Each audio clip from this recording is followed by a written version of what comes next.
यूं ही भारत नहीं आ रहे रूसी राष्ट्रपति पुतिन, अमेरिका से चीन तक की बढ़ गई है धड़कन। नई दिल्ली। रूसी राष्ट्रपति व्लादिमीर पुतिन की अगले महीने होने वाली भारत यात्रा मौजूदा जियोपॉलिटिक्स के लिए सामान्य से कहीं बढ़कर है।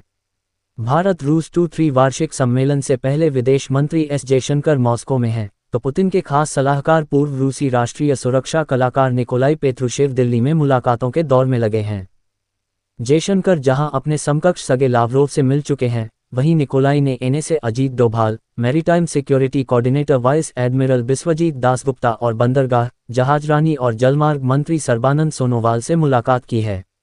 ये मुलाकात पुतिन की भारत यात्रा और प्रधानमंत्री नरेंद्र मोदी के साथ उनकी बातचीत से पहले आपसी रिश्तों को नए आयाम देने के लिए मजबूत आधार तैयार करने के लिए हुई हैं। पुतिन की भारत यात्रा, दुनिया को बड़ा संदेश।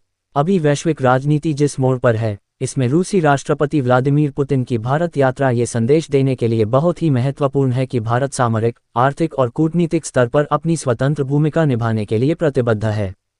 भारत और रूस की ओर से ये साफ संदेश देने का प्रयास है कि अमेरिका या पश्चिमी देशों के साथ रिश्ते अलग हैं, लेकिन भारत के लिए अपने लंबे समय के सहयोगी रूस का साथ छोड़ना कतई मुमकिन नहीं है। वहीं रूस के लिए ये पश्चिम से अलग एक बड़ी आर्थिक और लोकतांत्रिक शक्ति के साथ अपने ऐतिहासिक संबंधों को और मजबूत करने का एक बेहतरीन मौका है। भारत उसके लिए ऐसा मुल्क है जो भरोसेमंद है और जहां से एक बड़ा रास्ता ग्लोबल साउथ की ओर भी जाता है, जो पश्चिम के अलगाव से निपटने का बड़ा माध्यम साबित हो सकता है। रक्षा, क्रिटिकल मिनरल्स क्षेत्र में भी बिग डील। तेल के अस्थिर बाजार में रूस से किफ़ायती दरों पर लंबे समय तक ये हासिल करते रहना भारत के लिए एक बहुत बड़ी वित्तीय जीत है।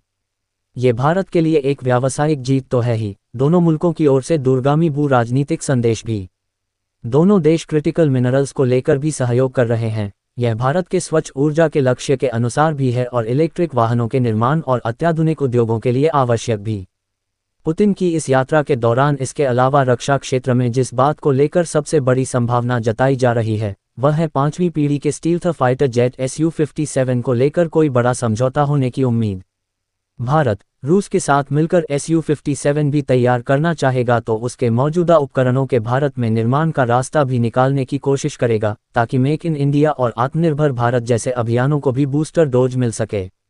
आर्कटिक क्षेत्र में द्विपक्षीय सहयोग भी बड़ा मुद्दा। भारत और रूस उन देशों में शामिल हैं जो आपसी कारोबार के लिए अमेरिकी डॉलर के प्रभुत्व के विकल्प पर विचार करने का भी संकेत देते रहे हैं। कई अन्य देश भी इस तरह की चिंताओं में शामिल हैं। पिछले कुछ महीनों में अमेरिकी राष्ट्रपति ने जिस तरह से भारत समेत अन्य देशों के खिलाफ टैरिफ को हथियार बनाकर इस्तेमाल किया है, उसके पीछे भी अमेरिकी डॉलर के विकल्प पर विचार का खुन्नस भी है। इसी तरह से आर्कटिक क्षेत्र में सहयोग भी भारत और रूस के लिए विचार का एक अहम विषय हो सकता है। चीन और ग्लोबल साउथ के देशों को भी संदेश। अमेरिका ने भारत पर रूस से दूर होने के लिए दबाव डालने के लिए अपनी पूरी ताकत लगाकर देख ली। ऐसे समय में पुतिन की भारत यात्रा से ये सीधा संदेश निकलता है कि जब बात भारत के संप्रभुत्व सोच और राष्ट्रहित की बात आती है तो दुनिया की कोई ताकत या आलोचना उसे प्रभावित नहीं कर सकता। पुतिन की यह यात्रा चीन के लिए भी सीधे संदेश की तरह है।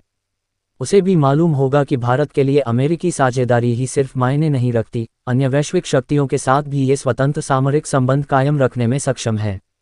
इसी तरह ग्लोबल साउथ के देशों के लिए भी ये स्पष्ट संदेश है कि भारत की रणनीतिक साझेदारी आर्थिक, रक्षा और तकनीकी हितों पर आधारित ठोस और दीर्घकालिक सोच पर आधारित है।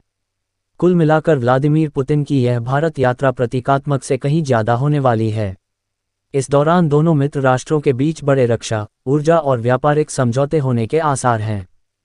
जहां इसके जरिए भारत अपनी कूटनीतिक स्वायत्तता को और मजबूती से रख रहा है, वहीं रूस भी अपने मित्र राष्ट्र के साथ संबंधों को और मजबूती देने के लिए उत्साहित है।